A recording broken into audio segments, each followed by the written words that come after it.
How VR gaming may be accessible, but also makes the average person motion sick. My hot take on that is that VR gaming shouldn't be anywhere near as accessible as flat-screen gaming is, by the nature of it being physical. I don't think that that's an unreasonable thing to say, because it's physical, it's motion controllers, and by that very virtue, it's not going to be as accessible, nor should it be. And on motion sickness, we just need to stop being so pathetic and get over it. Simple as that. We can overcome motion sickness, we just have to endure. There will always be a few who can't, and that's a pity, but we can get over motion sickness. And if there's a good enough game, we will want to. And we'll make ourselves. That's my feeling about it. And I say that because I have very high standards, or rather, I have very high belief and standards in the capability of people. I may sound like an arsehole saying that about motion sickness, but actually I believe it's coming from a much nicer place than the kind of mind who would believe that most people or many people are going to get motion sick and they have no chance of growing or overcoming it, so they better design around the fact that they expect people to be weak. I don't expect people to be weak in that way. I am human, I have a human body, I've met many humans, I spend time around humans. You're all human. I know, just through the act of living, how incredibly adaptable and resilient our mind and bodies are, and I trust and believe that with the right motivation and decent conditions, we can, the vast majority of us, overcome motion sickness, just through tolerating and enduring, because that's what our bodies do. I believe in us. I do not default to the fact that we are pathetic and weak, which this accessibility attitude does. It shows so little faith and trust in humans and our bodies to adapt and overcome, which we have only proven that we do all the time because we're existing right now. I believe in us, and that's why I say we can get over it, as bluntly as I do. Motion sickness is not as large of an issue as it's made out to be. I believe this too. I think it's massively over-exaggerated, and again, it's exaggerated more so by how little faith the people who whine about it and the devs who capitulate to it, how little faith they have in their fellow man, let alone themselves. I believe that they are reflecting onto others their own weakness and intolerance. But you got over it, Overwatch. You got over it, and you had the persistence, you had the motivation, you did your own way. Maybe it could have been quicker than months, but either way, you got over it, and you can get over it. Anything worthwhile is rarely, if ever, gotten easily. We have to suffer or work for it a little bit. I like how a study came out that 120 Hz significantly reduces motion sickness, and Facebook will continue to ignore this despite their push for accessibility. Well, that's because they're not pushing for accessibility. They're using accessibility as a guise to just try and attain market dominance. Because catering to accessibility and virtue signaling for accessibility is the popular, trendy, in thing to do online at the moment.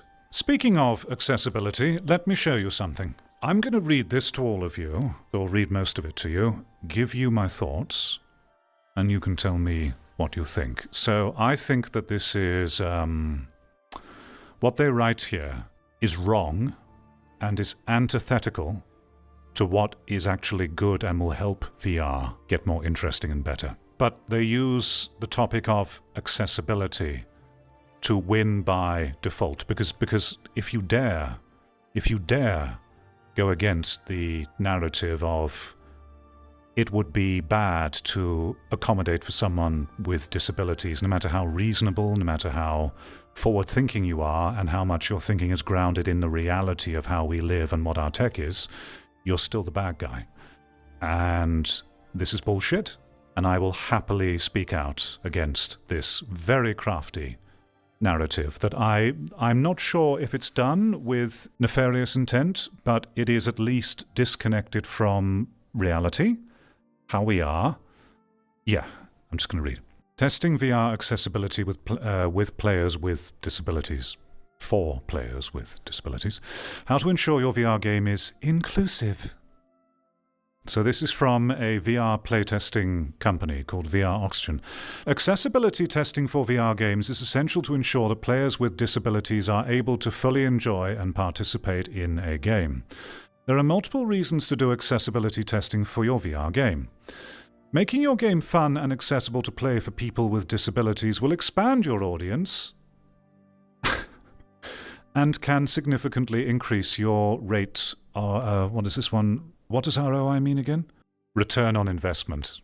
People with disabilities are the largest minority in the United States. 1 in 4 US adults suffer from a disability. Yeah, but then we're stepping into territory of what is actually classed as a disability, and the net has been cast extremely wide these days. So take that statistic with a very large grain of salt. And globally, we're talking about 1 billion people. But far more when you account for the many individuals who can't or won't go to the doctor or aren't diagnosed at all. Sure. You've probably experienced this too. Temporary disabilities like having your arm in a cast for a couple of months or recovering from a serious operation. What, so VR games have to account for that?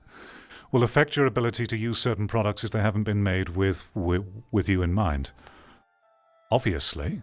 Making your VR game accessible significantly increases your user base. I disagree with this. And not only among people with permanent disabilities, but overall, a large percentage of users actually use accessibility features. Of course they do, because it will make the gameplay easier for them, particularly if it's a PvP or competitive-based game. Any accessibility feature made to have things be easier will give you an advantage, so of course they're going to use it. And people are lazy. If you have teleport grab, they're going to use that rather than physically grab, aren't they? Because that's the way that we work. Of course, more players are going to use these features if they're there, because that is how we fundamentally operate as humans. It doesn't necessarily mean that it's a better feature. It just means that people will take the path of least resistance, and the path of least resistance is often proven to not be the best or most enjoyable or more meaningful path. We know this already. So this is BS. Others just because using it gives additional comfort, as in larger text, blah, blah, blah. Great evidence for this is data. Okay. The vision assistance mode in Cosmonius High, game created by blah, blah, blah, blah, blah, blah, blah, was accessed over 1.5 million times in 1 month and on the Quest 2 alone. If your game is accessible for everyone, it benefits everyone. Happy players usually tell their peers how much they love the game, and word of mouth brings new players. It gets better. It gets better. All right. We can take the quote from the Helldivers devs. What was it? I've forgotten it precisely. It was a game made for everyone is a game that appeals to no one. Something like that. Something of that vein. I'm paraphrasing. A game made for everyone is made for no one. Thank you. Thank you. If your game is accessible for everyone, it benefits everyone. This is fundamentally wrong. This is so wrong. If your game is accessible for everyone, then it is going to be generic slop that will be interesting or enduring for no one. I don't really feel like I need to elaborate on this. This should be basic common sense through how we live and how we are as humans. Games just need an auto-win mode so anyone can play. Well, this is the way that we seem to be going, particularly with VR games that barely want to use motion. So this is complete nonsense. It's just... I don't understand this mindset. For me, this smacks of a perspective that doesn't view games as an artistic endeavor, incorporating many forms of media and entertainment interactively into one package that can become more than the sum of its parts, and again, as I said, can be an artistic endeavor. This is the kind of attitude that you have for disposable toys, disposable cheap toys, that you want to be thrown away. I thought that we've gotten past the mindset now that games are just crap toys. I feel like it's generally accepted from its popularity that games are art. Well, they certainly can be.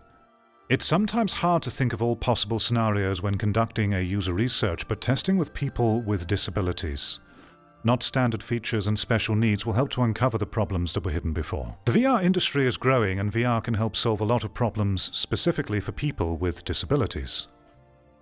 I agree with this aspect, actually, and this is one of the quite amazing things about VR, particularly people who struggle with using parts of their body, because they're generally very passive, and being passive tends not to help us with redeveloping our muscles and becoming better. We tend to need to be active, depending on the issue. And creating an interesting context in VR for the person to be more active and improve the condition of their body is a wonderful thing, not even necessarily for people with disabilities. I think that that's an amazing aspect of VR, which completely trumps flat screen, which is a very passive activity all in all, that can cause injuries, knowingly so. What is not accessible for them in real life can be accessible in VR. Yes, I agree with this to an extent. Yeah, sure. This can increase your potential audience and make more VR users happy. So I agree with this to an extent. There's a line where if you start applying this mindset, accessible for everyone, it benefits everyone, then no. It cancels out increasing the potential audience. Having accessible VR games can significantly improve your brand perception, because doing positive things for others is always acknowledged and appreciated, aka virtue signaling. And doing something good for people with disabilities can give a company a positive reputation boost, showing that you truly care about your users. Yeah, sure. So they're just openly saying that doing this thing can win you virtue points, irrespective of how it compromises your creation. This is marketing BS to sell their services, but imagine how many people will buy into this one pulp, particularly younger devs, who are drinking the Kool-Aid and are going to, and maybe they have a really great idea for a VR game, maybe they have the potential to make something really interesting, but then they need playtesting. They look at these kind of statements and think, oh, damn, well, can disabled people do this mechanic in VR without some help? Oh, no, they can't. Oh, no. So I'm going to look bad because people are going to ask for this, and if I don't give it to them, then I'll look like an arsehole, and I don't want to look like an arsehole, and I'll lose sales, and so on. How many people are going to buy this? So number 2 is about virtue signaling. The most sinister part here is number 3, though. Listen to this. Lawsuits against inaccessible products are rising. This is almost like an indirect threat that if you don't add accessibility for everyone into your game, you could be sued. Legal fees can be enormous for both parties, and if a plaintiff wins, which happens to be the biggest companies like HTC, the settlement can hit not only financially, but can also damage its reputation if the lawsuit is reported in industry publications. It may cause production delays if all resources are suddenly reorganized to solve the accessibility problems, or may result in unplanned recruiting costs if new talent must be hired to solve the accessibility issues. You don't want to get sued because you don't care about disabled people, do you? You don't want bad publication because you didn't think about solving the accessibility issues because you're a bigot, do you? What do you mean you don't care about all of the potential accessibility issues when making your game? Are you a virtuous person? You'd better start thinking about that. And make sure that your game is as watered down, homogeneous and generic as possible, or someone who can't play your game might sue you. You don't want that to happen, do you? It's disgusting. Utterly disgusting. It sounds very American to me. But they don't specify that. It's in the US at least. Timely and regular accessibility check can help avoid these problems, making your VR game playable by anyone. They're not even adding any nuance to this either. They are literally saying your VR game should be playable by anyone, and that is just so against the medium itself, even for flat-screen games. This would be ridiculous. It's more so for VR, though, because it's a physical input, playable by anyone, including people with disabilities. So let's read that again. Making your VR game playable by anyone, including people with disabilities and not standard needs, will keep your users happy and expand your player base, and will keep the company in good standing. And you're not going to get sued either. So apparently making your VR game a completely accessible, homogeneous pile of generic slop that appeals to no one in particular, somehow is going to keep your users happy and expand your player base somehow, even though the evidence on the Steam store and with general VR sales and the ecosystem is completely against this. I would argue that the ecosystem is in a bad condition right now because we haven't had games that really try and push things, which involves naturally alienating some users who can't get more physical and engaged more. Don't take anything that I say to extremes, dear internet dwellers. There are always exceptions to the rule. Half-Life Alyx is one of those exceptions, but it is a product of its time, and we now know, after 4 more years of VR, that its gameplay and its challenge is really lackluster. But there will always be some exceptions to the rule, but they are exceptions to the rule. So don't take me to extremes, you weirdo. I'll finish reading, then I'll catch up with comments. Accessibility features should be unique to your VR game and will depend on the type of experience. It would be different for a workout game. How is a disabled person... Anyway. An educational game to play music, a multiplayer shooter with other players, or a single-player puzzle game. Below are some general considerations and tips for conducting accessibility testing for VR games, but remember that testing accessibility should be specific to your VR game. There are some things which are obvious that are no issue, like adjusting the text size, as it says here, text-to-speech, screen reader. Yeah, that's all fine, of course. Color blindness and all of that stuff, physical accessibility. Consider how the game can be played by people with physical disabilities or not standard features. Having sessions with people who don't have standard hands can help in learning about hand tracking accessibility for your VR game. Testing with someone with not standard proportions, e.g. a person with dwarfism, or a player in a wheelchair, can help adjust the settings for in-game avatar, arm swing, and other features. This can all be very variable depending on the kind of game that you're making, if it's PvP, if it's not, and if there is a certain physical integrity to the game that requires you to participate, then there are going to be people who are left out. And that's okay. You know, if I lose the use of my legs tomorrow, that could potentially cut me out of any future VR experiences that incorporate the need to stand or more physicality, and that a seated mode is just not possible. Do you know what? I don't care that I can't participate. So what? Because the game will still be that much better for the vast majority of humans who can use their legs, who can enjoy that game. I think there's something very selfish about disabled people who would demand these products cater to their needs, knowing that they are a very special minority that we can't account for. Demanding that things cater to them, I think, is very selfish and entitled. And yes, you can still be selfish and entitled even when you're disabled. You can still be an asshole even when you're disabled. You can still be a despicable, horrible person even when you're disabled. Having a physical disability does not give you a free pass to become entitled and selfish, or for you to be forgiven for being a complete asshole.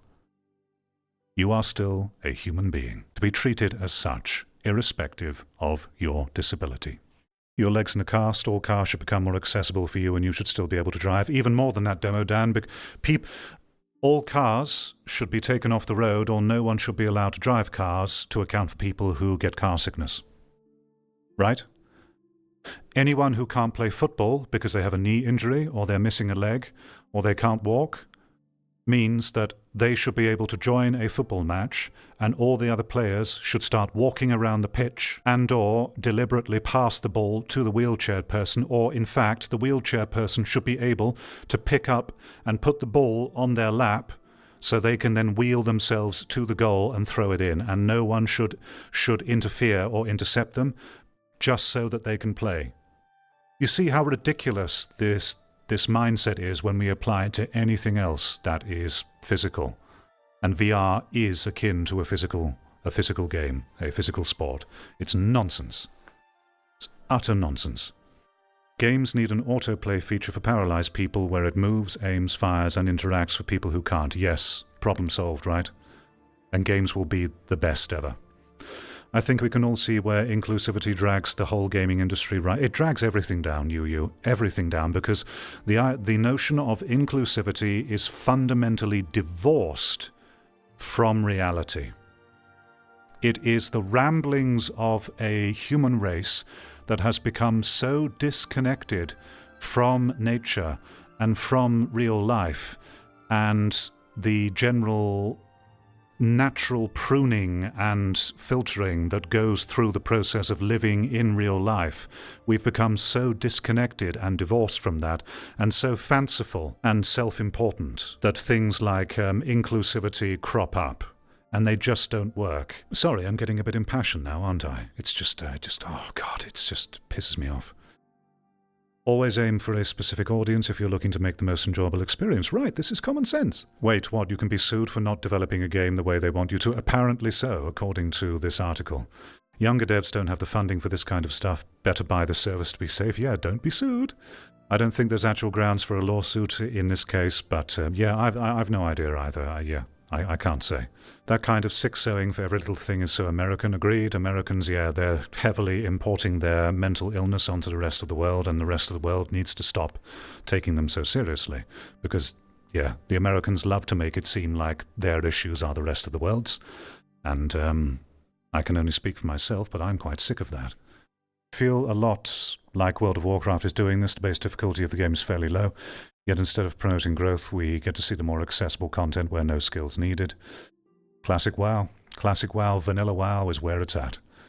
Lawsuit for this will never happen, absolute BS. I certainly hope you're correct, Major T.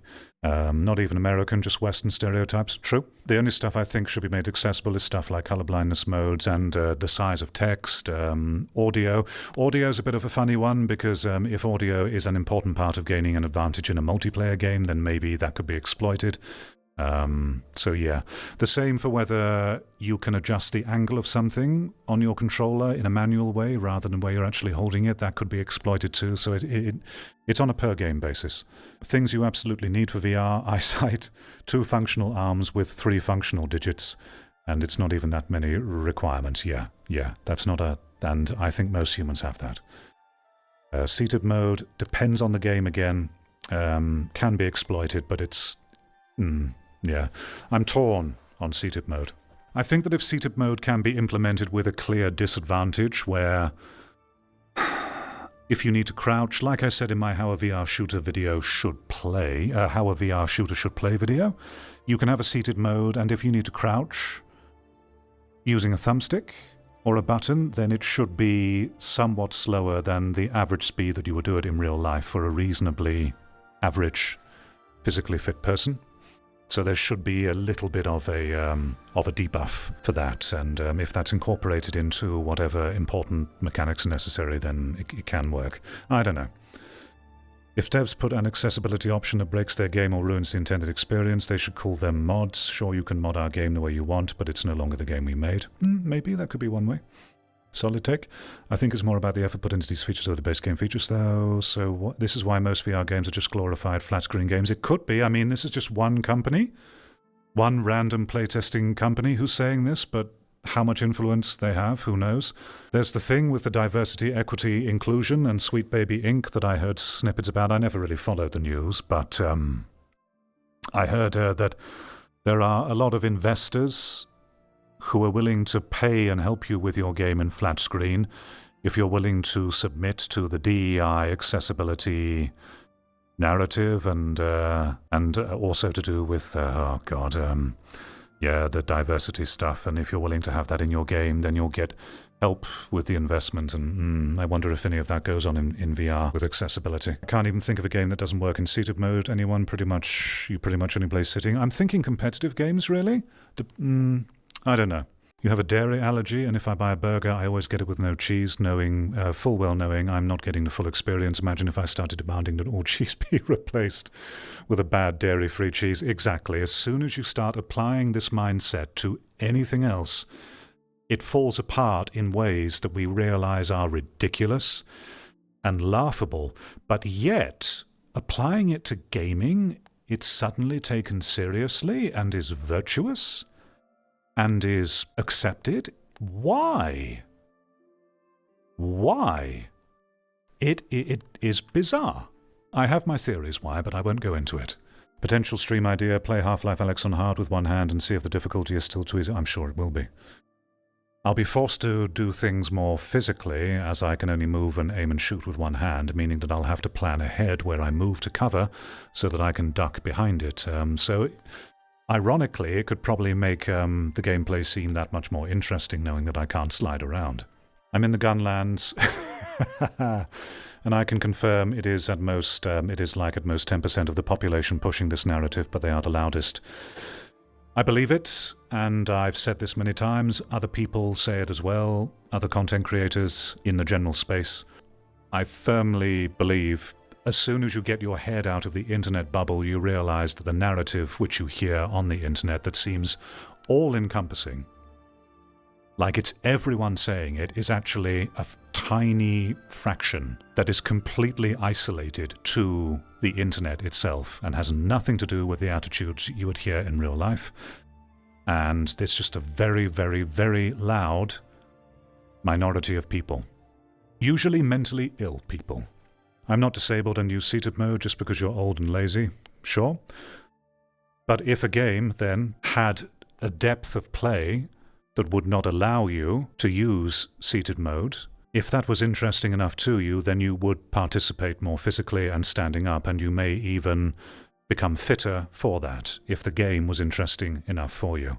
There's a chance maybe you would avoid it, but I'm also hoping that you wouldn't then cry and complain because that game doesn't cater to your laziness. You recognize that you're lazy and a bit old, and that the world should not capitulate to your current state, I hope.